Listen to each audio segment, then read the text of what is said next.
नमः संस्कृताय। आज हम पढ़ते हैं द्वितीय कर्म कारक में कर्म प्रवचनीय संज्ञा का प्रकरण। देखो, कर्म प्रवचनीय संज्ञा का प्रकरण बहुत ही महत्वपूर्ण है और ये बिल्कुल लिखित ले लीजिए आप। कोई ना कोई एक दो प्रश्न या इससे भी ज़्यादा एक दो प्रश्न तो आप मान के चलिए आपको इसमें कर्म प्रवचनीय से मिलेंगे ही मिलेंगे। विभक्तियाँ पूछ लेगा कि किसके युग में क्या विभक्ति आप करोगे। इसके बाद बोना पूछेगा तो ये पूछ लेगा इसमें किसकी कर्म प्रवचनीय संज्ञा होती है, किस अर्थ में होती है। ठीक है, तो हम पहले ये समझते हैं कि कर्म प्रवचनीय संज्ञा जो है वो क्या है। देखो, इसके लिए हम एक उदाहरण देते हैं वाक्यपदीयम का। वाक्यपदीयम में कर्म प्रवचनीय संज्ञा के बारे में एक कारिका दी है, उस कारिका को पढ़ेंगे और कारिका का अर्थ समझेंगे। इसके बाद हम पढ़ेंगे कर्म प्रवचनीय संज्ञा जो है वो किन किन पदों की होती है और कैसे होती है। देखिए, कारिका दिए क्रियायाः द्योतको नायम संबंधस्य न वाचकः नापि क्रियापदाक्षेपी संबंधस्य तु भेदकः। क्रियायाः द्योतको नायम, बोले क्रियायाः अर्थात क्रिया के, द्योतका मतलब द्योतक, ना मतलब नहीं, अयम मतलब यह है।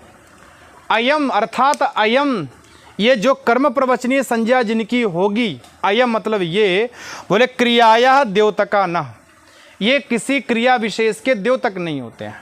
ऐसा नहीं कि किसी क्रिया विशेष को कहते हो, ऐसा बिल्कुल नहीं है। इसलिए कहा क्रियाया द्योतको नायम, मतलब ये जो है वो किसी क्रिया विशेष के द्योतक नहीं माने जाते हैं। संबंधस्य न वाचक, संबंधस्य अर्थात किसी विशेष संबंध के, जैसे षष्ठी आदि संबंध होते हैं और उसमें भी पिता पुत्र का संबंध होता है, आधार आधेय के आधार पर संबंध होता है, स्वस्वामी का संबंध होता है। संबंधस्य न वाचकाः, संबंधस्य में षष्ठी है तो संबंध के ना मतलब नहीं, वाचका मतलब वाचक, ये संबंध के वाचक भी नहीं होते हैं। ठीक है, कौन नहीं होते हैं? तो जिनकी कर्म प्रवचनीय संज्ञा होती है वो शब्द ना तो किसी क्रिया विशेष के द्योतक होते हैं और ना ही किसी संबंध विशेष के वाचक होते हैं। फिर कहते हैं कि नापि क्रियापदाक्षेपी, ना मतलब नहीं, अपि मतलब भी, क्रियापद आक्षेपी, क्रियापद आक्षेपी, किसी विशेष क्रियापद के आक्षेपक मतलब लक्षित, ना तो वो किसी क्रिया विशेष को लक्षित करते हैं और ना ही किसी क्रियापद विशेष को लक्षित करते हैं, ना ही किसी क्रियापद विशेष का आक्षेप करते हैं। मतलब क्रिया से इनका कोई संबंध नहीं होता। ठीक है, और संबंधस्य तु भेदकः, परंतु विभक्ति के भेदक होते हैं, विधायक होते हैं। ठीक है, परंतु भेदका, भेदक होते हैं किस बात के? विभक्ति के, अर्थात व्यक्ति के ये जो है वो विधायक होते हैं। सीधी सी बात है, अर्थात ये ना किसी से संबंध रखते हैं, ना किसी क्रिया के द्योतक होते हैं, ना किसी क्रिया के आक्षेपक होते हैं, परंतु विभक्ति के भेदक होते हैं, अर्थात विभक्तियां जो हैं उसका ये विधान करते हैं। तो कर्म प्रवचनीय संज्ञा के लिए एक सबसे अच्छी परिभाषा इन्होंने दी है, ये जो वाक्यपदी में, इसको परिभाषा के रूप में डाल सकते हो कि कर्म प्रवचनीय संज्ञा की परिभाषा क्या है। तो ये परिभाषा के रूप में इसको लिख सकते हो, आप याद कर सकते हो। ठीक है, इसको स्क्रीनशॉट ले लेते हैं। अब हम पढ़ते हैं कि किन किन वर्णों की या किन किन पदों की कर्म प्रवचनीय संज्ञा होती है और कहाँ कहाँ होती है, कैसे कैसे होती है। इसको हम अभी आगे देखते हैं। तो कर्म प्रवचनीय की हमने परिभाषा पढ़ ली कि जो ना क्रिया का द्योतक होता है, ना किसी संबंध का वाचक होता है और ना ही किसी क्रिया विशेष का आक्षेपक होता है, परंतु विभक्तियों का विधायक होता है। ऐसा जो है उसको हम क्या कहते हैं? कर्म प्रवचनीय कहते हैं। ठीक है, ऐसे पदों को। तो अब हम ये देखते हैं कि कितने पदों की कर्म प्रवचनीय संज्ञा की है और कितने पदों की कर्म प्रवचनीय संज्ञा हमारी परीक्षा में लगी हुई है। सभी की नहीं लगी, सारे सूत्र नहीं दिए, कुछ ही सूत्र हैं, लगभग 5-6 सूत्र दे रखे हैं, उन्हीं को हमें पढ़ना है। ठीक है, तो देखो इसमें पहला सूत्र है जिसका नाम है अनुर्लक्षणे। अष्टाध्यायी के प्रथम अध्याय के चौथे पाद का सूत्र है अनुर्लक्षणे। ठीक है, सूत्र के प्रकार की बात करें तो गुरु ये संज्ञा सूत्र है, एक संज्ञा कर रहा है। क्या संज्ञा कर रहा है? तो कर्म प्रवचनीय संज्ञा कर रहा है, जो हमारा प्रकरण लिखा हुआ है वही संज्ञा कर रहा है। ठीक है, तो अनुर्लक्षणे अगर पूछ लिया जाए परीक्षा में कि अनुर्लक्षणे किस प्रकार का सूत्र है, तो आपको उत्तर लिखना है संज्ञा सूत्र ये। ठीक है, संज्ञा सूत्र है। क्या संज्ञा कर रहा है? तो कर्म प्रवचनीय संज्ञा कर रहा है। ठीक है, अब इसको हम देखते हैं कि और ये क्या क्या कहता है। कहते हैं कि अनु की कर्म प्रवचनीय संज्ञा होती है। ठीक है, यहाँ तक अर्थ हो गया कि भाई अनु जो है, इसमें जो अनु आपको दिखाई पड़ रहा है, बोले अनु की कर्म प्रवचनीय संज्ञा होती है। देखो कर्म प्रवचनीय संज्ञा जो है वो प्रत्येक सूत्र के साथ जोड़ा जाएगा, क्योंकि कर्म प्रवचनीय संज्ञा का प्रकरण चल रहा है, इसलिए उसको हम प्रत्येक अर्थ में जोड़ के रखेंगे। अब बात हुई कि अनु जो ये जो पद है अनु, इसकी कर्म प्रवचनीय संज्ञा होती है। ठीक है, कब होती है? तो कहते हैं लक्षणे, लक्षण में होती है। देखो लक्षणे में सात एक है, सप्तमी विभक्ति एक वचन है, और सप्तमी का जो कारक चिन्ह होता है वो होता में और पर, तो अर्थ निकल के आएगा लक्षण में। भाई लक्षण को कहने के लिए अनु की जो है वो कर्म प्रवचनीय संज्ञा कर दी जाती है। ठीक है, तो अंतिम में मैं ये आपको बताऊंगा कि कर्म प्रवचनीय जो संज्ञा हम करते हैं उसका फायदा क्या होता है। ठीक है, अब आप एक कर्म प्रवचनीय संज्ञा कर रहे हो तो उसका कोई ना कोई फायदा जरूर है। अगर फायदा नहीं है तो बिना फायदा के कोई संज्ञा की ही नहीं जाएगी। तो पाणिनि ने अगर संज्ञा की है तो उसका कोई ना कोई आपको लाभ मिलेगा। तो यहाँ पर हमने की कर्म प्रवचनीय संज्ञा, और किस सूत्र से की? अनुर्लक्षणे सूत्र से की। इसने कहा कि अनु ये जो पद है इसकी कर्म प्रवचनीय संज्ञा होती है। कब होती है? अगर लक्षण हो तो, अगर ये लक्षण को कहने के लिए हो तो। देखिए कैसे, उदाहरण से इस बात को समझते हैं। ठीक है, इन्होंने उदाहरण जो दिया है, इसका उदाहरण दिया है कि जपम अनुप्रावर्षत। ठीक है, जपम अनुप्रावर्षत।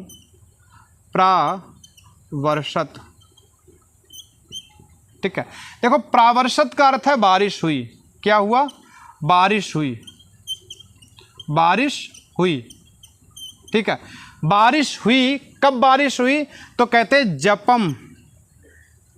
ठीक है, जपम, जप के, अनु मतलब समाप्ति पर,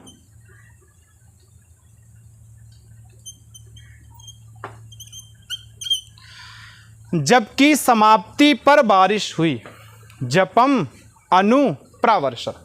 अब देखिए यहाँ पर हम जो अनु है इसको अलग कर लेते हैं। ये जो हमारा अनु है इसी की चर्चा इस सूत्र में की गई है। सूत्र कहता है अनुर्लक्षणे। बोले ये जो अनु आपके पास है उदाहरण में, इस अनु की है कर्म प्रवचनीय संज्ञा। किस सूत्र के द्वारा है? अनुर्लक्षणे के द्वारा। अब कर्म प्रवचनीय संज्ञा कर दी, लेकिन उन्होंने एक शर्त रखी थी कि अगर वहां पर लक्षण हो तो। ठीक है, अगर वहां पर लक्षण हो तो, अगर लक्षण अर्थ द्योतित होगा तभी होगी। तब देखिए लक्षण कैसे है। देखिए जबकि समाप्ति पर बारिश हुई। ठीक है, बारिश होना जो है वो एक अलग क्रिया है, जबकि समाप्ति होना एक अलग क्रिया है। ठीक है, तो बारिश हुई, कब बारिश हुई? जबकि समाप्ति होने पर हुई। किसी ने किसी से पूछा कि यहाँ पर जो बारिश हो रखी है ये बारिश कब से प्रारंभ हुई?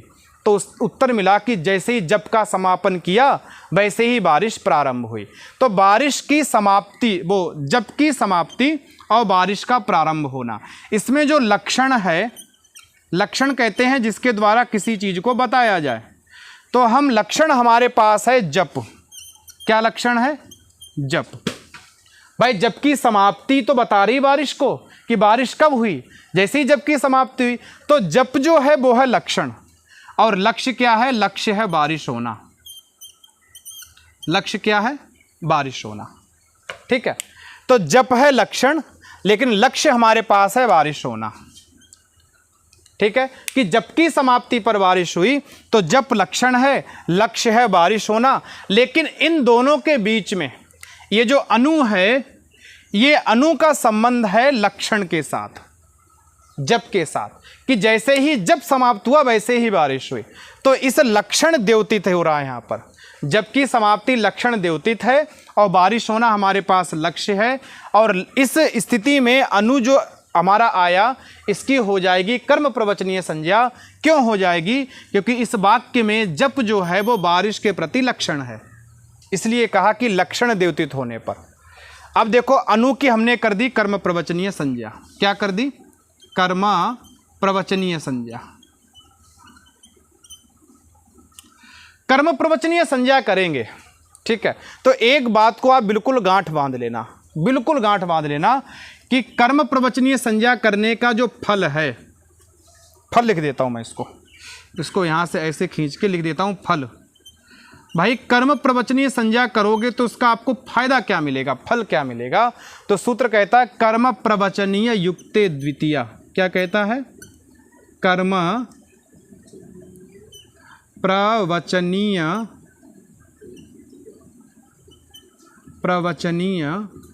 युक्ते द्वितीया। ठीक है, ये इसका फल है। कर्म प्रवचनीय का ये सबसे तगड़ा फल है। पूछ लिया जाए परीक्षा में, आयोग का दिमाग क्या चल जाए कि कर्म प्रवचनीय संज्ञा का सबसे बड़ा फल क्या है, तो कर्म प्रवचनीय युक्ते द्वितीया, ये इसका फल है। ये कहता है कि कर्म प्रवचनीय युक्ते, कि जो कर्म प्रवचनीय से युक्त होता है। भाई कर्म प्रवचनीय संज्ञा हमारे पास है यहाँ पर अनु की, तो जो कर्म प्रवचनीय से युक्त होता है उसमें क्या होता है? द्वितीया, द्वितीय विभक्ति हो जाती है। तो आप देख रहे हैं जपम में द्वितीया कर रखी इन्होंने, द्वितीया की हुई है। ये द्वितीया कैसे आई? ये कर्मणि द्वितीया से नहीं आई है, ठीक है, ये आई है कर्म प्रवचनीय युक्ते द्वितीया से आई है। आपको ऑप्शन देगा कि जपम अनुप्रावर्षत, इस वाक्य के अंदर जपम में जो द्वितीया आई वो किसके कारण से आई है, ठीक है, किस सूत्र से आई है? कर्म प्रवचनीय युक्ते द्वितीया, कर्मणि द्वितीया, ठीक है, गत्यर्थ कर्मणि द्वितीया चतुर्थ्यौ, या कर्तुरिप्सिततमं कर्म। तो आपका उत्तर होगा कर्म प्रवचनीय युक्ते द्वितीया। ठीक है, बस आप इसको बात बिल्कुल गांठ बांध लेना, जिन जिनकी कर्म प्रवचनीय संज्ञा होगी वहाँ पर अलग अलग विभक्तियों का विधान होगा। मैं बताता चलूँगा कि यहाँ पर क्या फ़ायदा हुआ, लेकिन यहाँ पर जो फ़ायदा हुआ वो द्वितीय विभक्ति का विधान हुआ। ठीक है, इसलिए जप जो है यहाँ पर जपम का जप का रूप बना दिया उन्होंने, जपम। जपम अनु की हो गई कर्म प्रवचनीय संज्ञा, इसलिए अनु के प्रभाव से ये बेचारा द्वितीय में चला गया। ठीक, तो शायद ये बात आपको स्पष्ट हो गई होगी। एक बार रिवीजन कर लेते हैं कि अनु की कर्म प्रवचनीय संज्ञा होती है। कब होती है? अगर लक्षण अर्थ वहाँ पर विद्यमान हो। उदाहरण देखें, जपम अनुप्रावर्षत, इस वाक्य के अंदर जो अनु है उसकी कर्म प्रवचनीय संज्ञा है।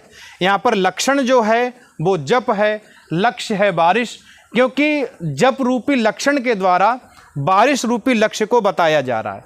और अनु की कर्म प्रवचनीय संज्ञा करने का जो फायदा हुआ है वो हुआ है कि जप में जो है वो द्वितीय विभक्ति का विधान कर लिया गया। ठीक है, तो आप इसको स्क्रीनशॉट ले सकते हैं, इसको लिख के रख सकते हैं। अब हम पढ़ते हैं अगला सूत्र। अगला सूत्र जो है वो है तृतीयार्थे। ठीक है, ये भी क्या है? ये भी संज्ञा सूत्र है। सूत्र के प्रकार के बारे में बात करें गुरु, तो ये संज्ञा सूत्र है। आपको दिमाग पर टेंशन नहीं लेनी, बिल्कुल आराम से समझना है, मस्ती से समझना है, बहुत कठिन नहीं है, आराम से बात समझ में आपको आ जाएगी। बस थोड़ा सा दिमाग लगाना आपको कि कैसे कैसे ये काम करते हैं। तो कहते हैं तृतीयार्थे। ठीक है, देखो तृतीयार्थे में विभक्ति की बात करें गुरु तो 7-1 है, और 7-1 का कारक चिन्ह होता में या पर। तो तृतीया के अर्थ में, ठीक है, तृतीया के अर्थ में क्या होता ये कुछ नहीं बताया अभी तक। तो हम क्या करेंगे, इसको ले लेंगे यहाँ पर कर्म प्रवचनीय संज्ञा। ठीक है, कहते तृतीयार्थे, अगर तृतीया का अर्थ हो तो कर्म प्रवचनीय संज्ञा होती है। हो गया पूरा अर्थ, इतना सरल है बस। तृतीया का अर्थ हो तो, तृतीया का अर्थ द्योतित हो तो क्या होता है? कर्म प्रवचनीय संज्ञा होती है। ठीक है, अब प्रश्न ये रह जाता है कि तृतीया का अर्थ द्योतित है और वहाँ पर अगर कर्म प्रवचनीय संज्ञा होती तो किसकी होती है? भाई कर्म प्रवचनीय संज्ञा किसी की तो होती होगी, उसका तो नाम आपने बताया नहीं है। ठीक है, तो अब हम पहले ये देखते हैं तृतीया का अर्थ क्या होता है। देखो तृतीया का अर्थ जो होता है वो होता है सह, साथ, साथ, द्वारा, से। भाई ये तृतीया का अर्थ होते हैं। तो ये से या सह या द्वारा जो है ये तृतीया के अर्थ है। तो तृतीया का अर्थ द्योतित हो तो कर्म प्रवचनीय संज्ञा होती तो किसकी होती है ये अभी तक नहीं बताया, इसको हम समझते हैं अर्थ से। अर्थ है कि अनु से तृतीया का अर्थ द्योतित होने पर, क्या होना छूट गया, होने पर। ठीक है, अनु से तृतीया का अर्थ द्योतित होने पर उसकी कर्म प्रवचनीय संज्ञा होती है। भाई सीधी सी बात यह है, ऊपर जो अनु था वो था लक्षण अर्थ में, जब लक्षण द्योतित हो। अब ये कह रहे हैं कि अनु के द्वारा जब तृतीया का अर्थ द्योतित हो, अर्थात अनु के द्वारा जब ऐसा कहा जाए कि वो सह अर्थ है या से है या द्वारा है, ठीक है, तो अनु के द्वारा जब तृतीया का अर्थ जो है वो द्योतित होता हो तो उसकी अर्थात अनु की, उसकी मतलब अनु की, ठीक है, ये जो अनु है इस अनु की क्या होती है, बोले कर्म प्रवचनीय संज्ञा होती है। क्या होती है? कर्म प्रवचनीय संज्ञा होती है, ठीक है। कहते हैं कि अनु से तृतीया का अर्थ द्योतित होने पर उस अनु की कर्म प्रवचनीय संज्ञा हो जाएगी अगर वो तृतीया का अर्थ द्योतित करती हो तो, ठीक है। उदाहरण से इस बात को समझते हैं और अच्छे से। इन्होंने जो उदाहरण दिया है, उदाहरण है कि नदीम अन्ववसिता सेना, नदीम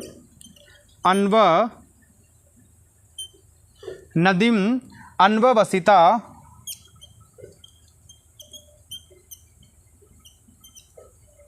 सेना।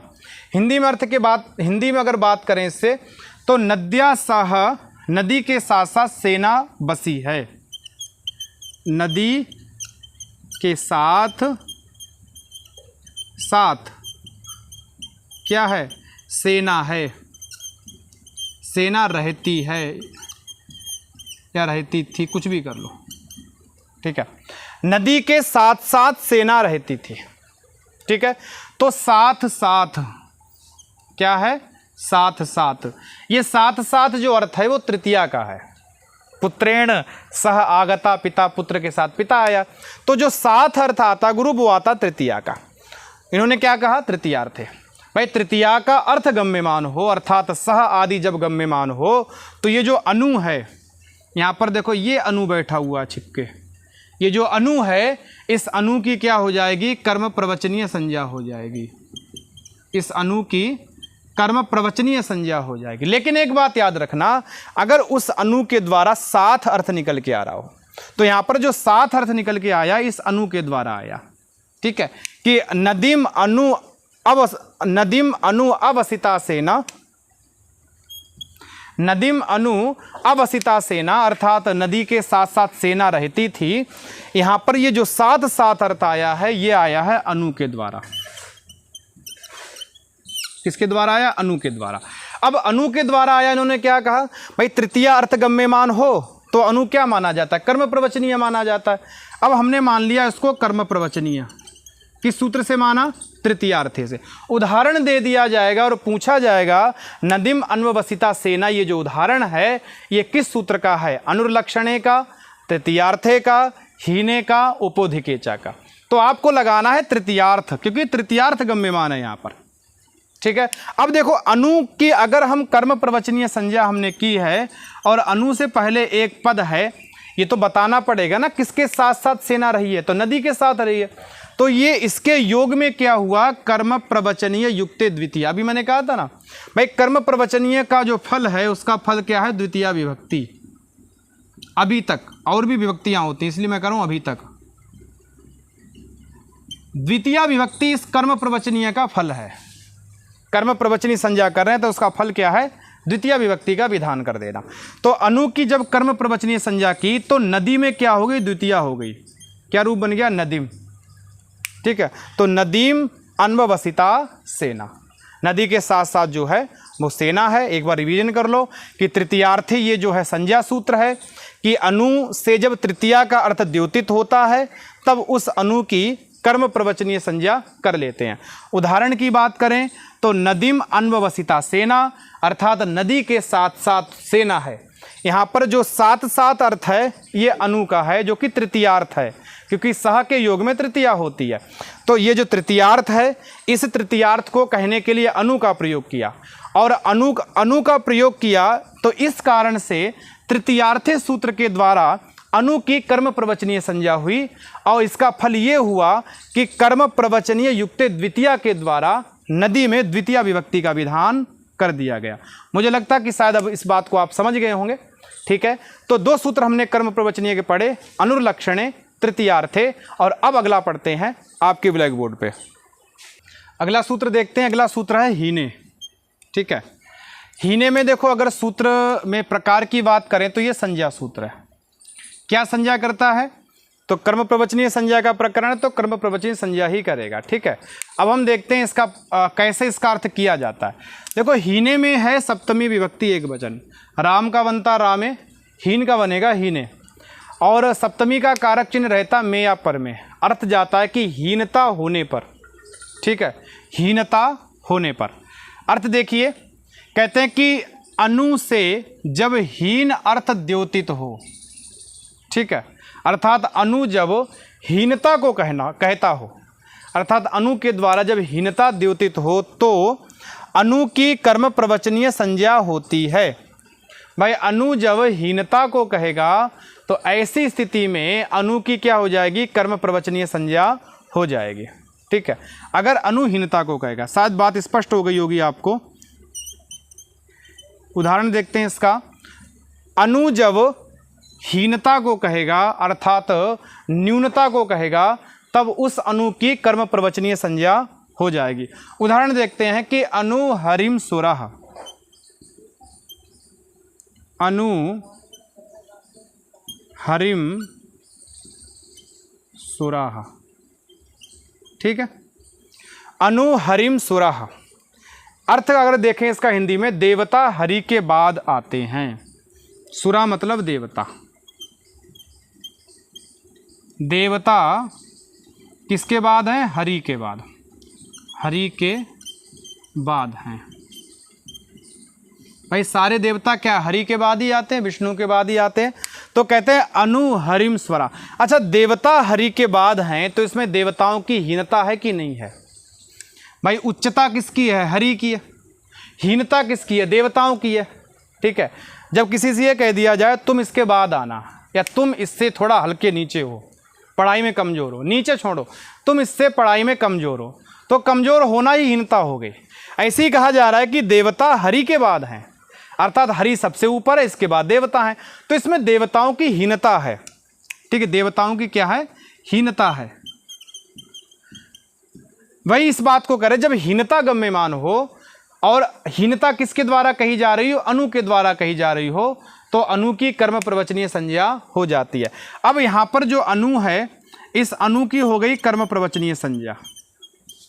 ठीक है, क्योंकि ये हीनता बता रहा है। किसकी हीनता बता रहा है? देवताओं की। अब वो हीनता किसकी दृष्टि से है? तो जिसकी दृष्टि से है उसमें द्वितीया हो जाएगी। किसकी दृष्टि से? हरि की दृष्टि से। तो अनु के योग में, क्योंकि अनु जो है वो हीनता को बता रहा है, हीनता को स्पेशल कहने के लिए अनु का प्रयोग किया गया है। और ये कहा गया कि कर्म प्रवचनीय युक्ते द्वितीया। मैंने बताया ना फल क्या है भाई? कर्म प्रवचनीय का जो फल है वो द्वितीया विभक्ति करना। तो कर्म प्रवचनीय युक्ति द्वितीया से क्या होगा? इस अनु के योग से हरि में द्वितीया हो जाएगी। अनु हरिम सुराह, ये आपका जो है वो रूप बनेगा। तो अब तक हमने अनु को पढ़ा है तीन अर्थों में। पहला था अनुर्लक्षणे, अगर लक्षण अर्थ हो तब अनु की कर्म प्रवचनीय संज्ञा होती है। फिर पढ़ा हमने हीने, वो तृतीयार्थ है, अगर तृतीया का अर्थ हो तो भी अनु कर्म प्रवचनीय संज्ञक होता है। अब इसके बाद पढ़ा हमने हीने। यहाँ पर भी आपको बात स्पष्ट ही होगी कि यहाँ अनु के द्वारा हीनता कही जा रही है और उसके योग में जो हरि है, क्योंकि हरि से हम हीनता दिखा रहे हैं, तो जो हरि है उसके योग में हरि होने से हरि में जो है वो आपकी द्वितीय विभक्ति का विधान कर दिया गया। अगला सूत्र इसको हम देखते हैं। इसी क्रम में हम अगला सूत्र देखते हैं। अगला सूत्र दिया है उपोधिकेचा। उपोधिकेचा, अगर सूत्र के प्रकार की बात करें कि किस प्रकार का ये सूत्र है, तो इस सूत्र का प्रकार है संज्ञा सूत्र। उपोधिकेचा जो है वो एक संज्ञा सूत्र है। ठीक है, क्या संज्ञा कर रहा है भाई? उपोधिकेचा जो है वो क्या संज्ञा कर रहा है? तो कर्म प्रवचनीय संज्ञा कर रहा है। क्या कर रहा है? कर्म प्रवचनीय संज्ञा कर रहा है। तो कह रहे हैं उपह अधिके च कर्म प्रवचनीय संज्ञा भवति। सूत्र स्पष्ट है बिल्कुल, थोड़ा सा आपको विभक्तियों का परिचय हो, आप सूत्रार्थ आराम से कर लेंगे। देखो, उपह एक एक, ठीक है, और अधिके जो है वो सात एक है, चा जो है वो अव्यय पद में आ जाता है, और चा यहाँ पर जो जोड़ा है वो हीनता को लाने, पीछे वाला सूत्र हीने है, तो हीने की अनुवृत्ति के लिए चा जोड़ा है। अब हम बात करते हैं अर्थ को लेके। कहते हैं अधिकता, अधिकता अथवा हीनता के वाचक। अधिकता मतलब अधिक होना, ठीक है, हीनता मतलब कम होना। तो अधिकता और हीनता के जो वाचक है वो है उपशब्द। भाई उपशब्द जब अधिकता को कहने के लिए आए, उपशब्द जब अधिकता को कहने के लिए आए, या उपशब्द जब हीनता को कहने के लिए आए, या तो अधिकता को कहने के लिए आए या फिर हीनता को कहने के लिए आए, ऐसी अवस्था में उप की जो है वो कर्म प्रवचनीय संज्ञा हो जाती है। क्या हो जाती है मित्रों? कर्म प्रवचनीय संज्ञा। इस बात को याद रखना। देखो उप का उदाहरण प्राय करके नेट में पूछा जाता है, ठीक है, प्राय करके पूछा जाता है, टीजीटी में भी पूछा जाएगा, ठीक है, पीजीटी में भी पूछा गया। तो उप जो है उसकी कर्म प्रवचनीय संज्ञा हो जाती। किस अर्थ में होती? कह रहे अधिकता अर्थ में और हीनता अर्थ में। एक एक करके उदाहरण देंगे। अर्थ शायद आपको स्पष्ट हो गया होगा। उप जो है उसकी अधिकता में, हीनता में कर्म प्रवचनीय संज्ञा हो जाती है अगर वो अधिकता और हीनता को कहता है। सबसे पहले हम देखते हैं हीन अर्थ में। भाई हीन का क्या उदाहरण दिया? हीन का पीछे एक उदाहरण दिया था, अनु हरिम सुरह, यही दिया था ना। बस आप अनु हटा के उप लगा दो वहाँ, उप हरिम सुरह। अर्थ आपका वही हो जाएगा कि सुर अर्थात जो देवता हैं वो जो हरि से न्यून है, कम है। भाई ऐसा कहने से जो देवता हैं उनकी एक हीनता ही तो है कि सारे के सारे देवता जो हैं वो हरि से न्यून हैं। तो इसमें देवताओं की हीनता है, अधिकता नहीं है, हीनता है। इसलिए कहा उप हरिम सुरः, अर्थात देवता जो हैं वो हरि से कैसे हैं? नीचे हैं, ठीक है। तो बस देखो वहाँ हमने लगाया था अनु हरिम सुरः। अगर आपको उदाहरण मिल जाए, मान लो परीक्षा में पूछ लिया जाए कि उप हरिम सुरः, इस सूत्र के अंदर, सॉरी इस उदाहरण के अंदर ये जो उप है इसकी कर्म प्रवचनीय किसके द्वारा, कर्म प्रवचनीय संज्ञा किसके द्वारा होती है? तो उपोधिकेचा। और अगर यहाँ पर अनु लगा हो, अनु हरिम सुरः, तब कर्म प्रवचनीय संज्ञा किसके द्वारा होगी? हीन सूत्र के द्वारा, ठीक है। आपको बस इतना ही याद रखना है। तो देखो उप की हमने कर दी कर्म प्रवचनीय संज्ञा। क्या कर दी? कर्म प्रवचनीय संज्ञा, ठीक है। अब कर्म प्रवचनीय संज्ञा की हमने उप की। कर्म प्रवचनीय संज्ञा होने का फायदा क्या हुआ कि कर्म प्रवचनीय युक्त द्वितीया जो है इस सूत्र से हरि में द्वितीय विभक्ति का विधान कर लिया, ठीक है। अभी तक आप देख रहे होंगे हमें हर जगह एक ही फायदा मिला कि द्वितीय विभक्ति का विधान करना, ठीक है। तो ये हमारा उदाहरण हो गया हीनता वाला, ठीक है। आप इसको लिख लें, इसको मैं मिटा देता हूँ, स्क्रीनशॉट लेना चाहें तो आप ले लें। अब हम बात करते हैं अधिकता के उदाहरण की कि भाई अधिकता का क्या उदाहरण बनेगा, ठीक है। अधिकता से उदाहरण की बात करें, उदाहरण दिया है उपपरार्धे हरेर गुणः, उपपरार्धे हरेर गुणः, ठीक है, कि हरेर गुणः अर्थात हरि के जो गुण हैं वो कैसे हैं? बोले उपपरार्धे अर्थात परार्ध से भी ऊपर है। देखो हरे है ये हरि का हो गया, गुणः ये गुण के लिए हो गया, यहाँ परार्ध है ये परार्ध के लिए हो गया। ऊपर, इस ऊपर को कहने के लिए, ऊपर का मतलब अधिकता, अधिकता को कहने के लिए हमारे पास है उप, ठीक है।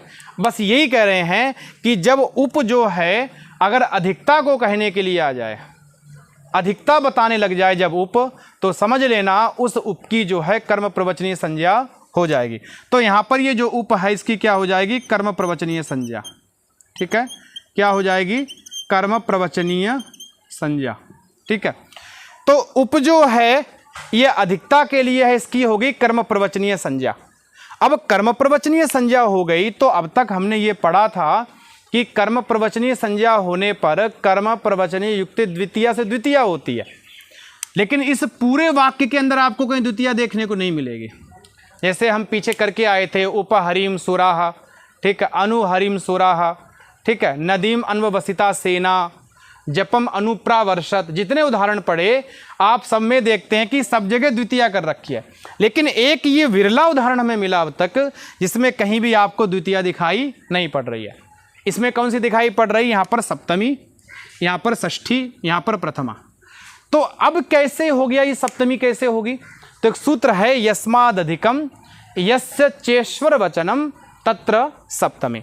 जब देखो कोई कर्म प्रवचनीय अधिकता को कहने के लिए आएगा, ठीक, अधिकता को कहने के लिए आए, तो कहते हैं उसमें सप्तमी हो जाती है।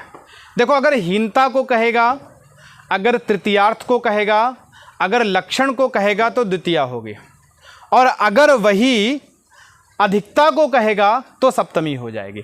इसलिए परार्धे में आप देखेंगे ये सप्तमी हो रखी है। भाई कितने गुण अधिक हैं? बोले परार्धे, परार्ध से ज़्यादा हैं, इसलिए परार्ध में क्या कर रखा है? सप्तमी कर रखी है।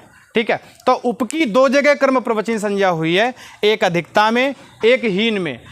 ठीक है, अगर हीन में होगी तब वहाँ पर द्वितीया विभक्ति होगी, और अगर अधिकता में होगी तब तो वहाँ पर सप्तमी विभक्ति का विधान कर लिया जाएगा। ठीक है, तो यहाँ पर जो फल है कर्म प्रवचनीय का, जो फल है वो है सप्तमी विभक्ति का विधान। क्या है? सप्तमी विभक्ति का विधान।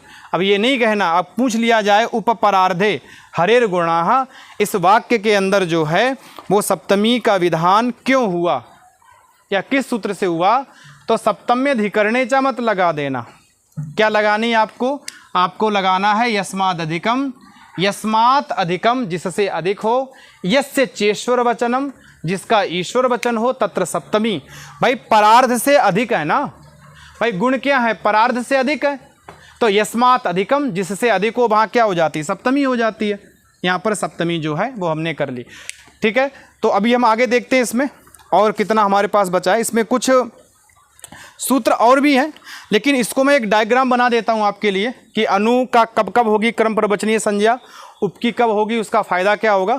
इसके बाद इस क्लास को यहीं समाप्त करेंगे। अब इन चारों सूत्रों को हम एक इस चार्ट के माध्यम से देख सकते हैं कि यहाँ पर आपको जिससे आसानी से याद करने में सुविधा हो जाएगी और समझने में सुविधा हो जाएगी। देखिए, एक जगह मैंने लिखा है पद, अर्थात कौन से पद रहेंगे। जैसे अनु और उप दो ही पद हमने अभी तक पढ़े हैं। इसके बाद कि अनु की किन किन अर्थों में होगी, उसका फायदा क्या होगा कर्म प्रवचनीय का, उसका उदाहरण क्या, और उस द्वितीय विभक्ति जो है वो किस सूत्र से की गई है। जैसे पद है, जैसे मान लीजिए मैंने अनु लिखा, हमने पढ़ा था अनु का अनुर्लक्षण है। भाई अनु की लक्षण अर्थ में कर्म प्रवचनीय संज्ञा होती है। प्रकरण आपको ये जोड़ना सब जगह। ठीक है, तो अनु की कर्म प्रवचनीय संज्ञा होती है लक्षण अर्थ में। उसका फायदा क्या होता है? उससे संबद्ध पद में द्वितीय हो जाती है, जिसके द्वारा लक्षण बताया जा गया। ठीक है, उसमें द्वितीय हो जाएगी। तो फल हो गया द्वितीय कर्म प्रवचनीय का। उदाहरण हो गया जपम अनुप्रावर्षत, जबकि समाप्ति ही वर्षा हुई, तो ये जो है जब का समाप्ति होना ये लक्षण है, समाप्ति को कहने के लिए अनु है, और प्रावर्षत हमारा लक्ष्य है। कर्म प्रवचनीय, अब यहाँ पर जो द्वितीय हुई है जपम में, ये द्वितीय किस सूत्र से आई है? तो कर्म प्रवचनीय युक्ते द्वितीय, इस सूत्र से आई है। ठीक है, इसी प्रकार से देखते हैं अनु का एक प्रयोग होता है तृतीयार्थ के साथ, कि जब तृतीया का अर्थ द्योतित होता हो तो अनु की होती है कर्म प्रवचनीय संज्ञा। इसका फल क्या है? द्वितीय विभक्ति। देखो, अब तक जो हम पढ़ रहे हैं उसमें कर्म प्रवचनीय का फल है द्वितीय विभक्ति। तो तृतीयार्थ में अनु की कर्म प्रवचनीय संज्ञा होती है, उसका फल है द्वितीय विभक्ति। उदाहरण दिया है नदीम अन्ववसिता सेना, कि नदी के साथ साथ जो है वो सेना बसी हुई है। तो यहाँ अनु जो है वो तृतीया को कह रहा है, तृतीयार्थ को कह रहा है। अब यहाँ पर नदी में द्वितीय विभक्ति किससे हुई है? तो कर्म प्रवचनीय युक्ते द्वितीया। अगला जो है वो हीन। अनु जो है वो हीनता को भी कहता है। जब वो हीनता को कहेगा हीने सूत्र से, तब उसकी कर्म प्रवचनीय संज्ञा होगी। उसका फल है कि द्वितीय विभक्ति करना। उदाहरण देख सकते हैं आप, अनु हरिम सुरः, अर्थात सुर जो है वो हरि से कुछ हीन है, कम है। अब यहाँ पर हरि में जो द्वितीय विभक्ति हुई है हरिम, ये हुई है अनु के कारण से। ठीक है, इसके कारण से ऐसे करके लगा सकते हैं उसको। ठीक है, ये इसके कारण से हुई है, और कर्म प्रवचनीय युक्ति द्वितीय सूत्र से यहाँ पर द्वितीय विभक्ति कर ली गई है। ये तीन अर्थों में ही अनु की कर्म प्रवचनीय संज्ञा होती है। ठीक, अभी तक जो हमने पढ़ा है। उप की बात करें, उप की दो जगह होती है, एक हीनता को कहने के लिए, एक अधिकता को कहने के लिए। तो अगर हीनता को कहेंगे तब उसका फायदा ये होगा कि उसमें द्वितीय विभक्ति आ जाएगी। ठीक है, अब द्वितीय हो गई, द्वितीय हो गई तो क्या हुआ? उप हरिम सुराह, अर्थात सुर जो हैं, देवता जो हैं, वो हरि से कुछ नीचे हैं। यहाँ पर द्वितीय विभक्ति की जाती है कर्म प्रवचनीय युक्ते द्वितीय। अधिक की बात करें, उप का प्रयोग किया जाता है अधिकता अर्थ में भी। जब अधिकता अर्थ में किया जाएगा तब क्या होगा, उसका फल जो है वो द्वितीया ना होकर सप्तमी होगा। क्या होगा? सप्तमी। उसका फल क्या होगा? कर्म प्रवचनीय संज्ञा का सप्तमी। जब अधिकता गम्यमान होगी और ऐसी अवस्था में अगर उप की कर्म प्रवचनीय संज्ञा होती है तो वहाँ फल होगा सप्तमी। और सप्तमी का जो उदाहरण है, उपपरार्धे हरेर गुणः, कि हरि के जो गुण हैं वो परार्ध संख्या से भी ज़्यादा हैं। तो यहाँ परार्ध संख्या से ज़्यादा हरि के गुण हैं, इसलिए यहाँ पर क्या हुआ? उपपरार्धे हरेर गुणः। यहाँ पर जो सप्तमी आई है परार्धे में, ये आई है यस्माद् अधिकम यस्य चेश्वर वचनम तत्र सप्तमी। तो आप इस चार्ट को स्क्रीनशॉट ले सकते हैं, इसको वीडियो को रोक के लिख सकते हैं। और अगर आपको ये वीडियो पसंद आए हैं तो कमेंट जरूर करें और साथ में लाइक ज़रूर दबा दें। एक लायक ही है, नहीं तो हम सब नालायक ही हैं, इसलिए लायक बने, नालायक नहीं। तो इसको आप कमेंट करें और इसको लाइक करें, और अगर नए हैं तो आप चैनल को सब्सक्राइब कर लीजिए। आपको मिलेगा कुछ अच्छा, बुरा नहीं मिलेगा। सभी के लिए नमः संस्कृताय।